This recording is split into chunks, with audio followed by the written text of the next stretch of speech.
Hey everyone, this is an update on the instrument I've been working on. I've been working it in the metal shop for a few days. Unfortunately, we lost gas for a bit, but yeah, I was able to get in even today and really make some big strides. Right here, I'm working on a portion. It's the elbow portion of my instrument. Um, it's a difficult portion. It's basically the one that has the turn or the twist in it. And as you can see, I'm actually knocking it over the point in the anvil. Um, it can be a very dangerous affair because if there's a cold portion in there, it'll kind of split it open. So I'm paying really close attention to keeping it nice and red hot as I knock it over.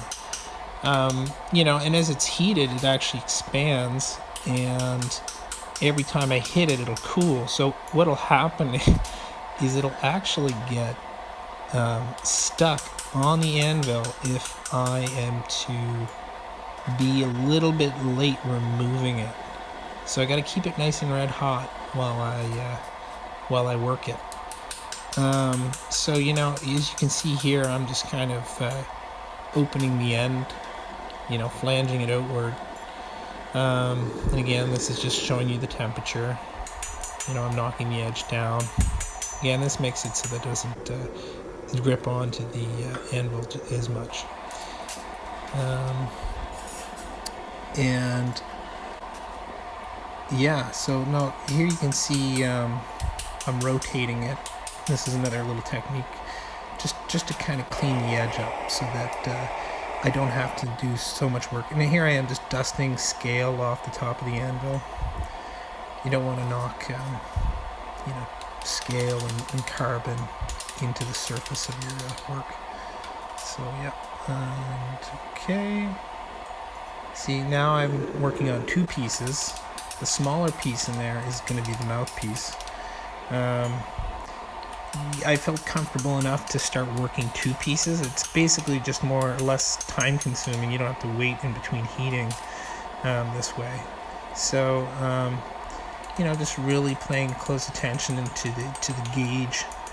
And, in between, I'm running calipers on these things just to make sure that we've got our size in accordance. And so here we go, and here's the finished, well, I shouldn't say the finished, but near the finished mouthpiece. I've even put a little bit of a ridge in around the mouthpiece. Employing various techniques to achieve that. And again, what I'd like to do is keep things very, very precise as possible. I mean, I'm not casting. I'm just trying to keep things, well, as you can see, I'm keeping things pretty close, as close as possible. Anyways, and again, you can see that the elbow piece is quite a bit bigger than you probably saw it last time. I'm still working that out. And that section that I just that you saw in that last clip is actually another portion that I've added.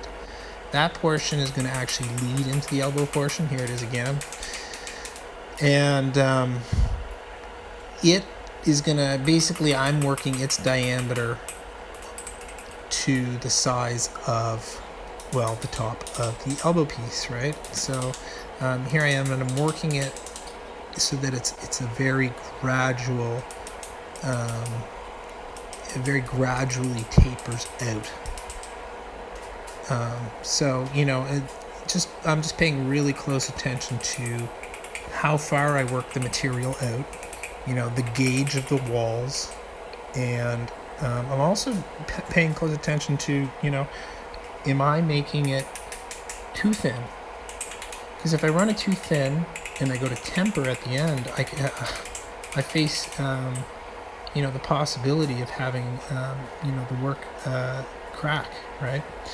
So, as I go through these pieces, I'm really paying really close attention to the walls, the gauge, all these things, right?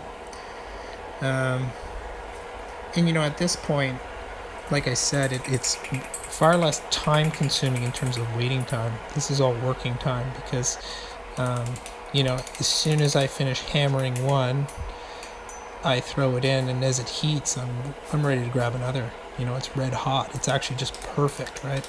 So I've figured out, well, I can probably work about three pieces at once, right? And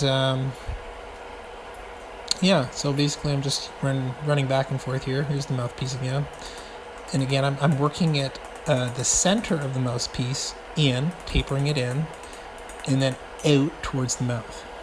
And this is similar to quite a few other instruments that will remain unnamed.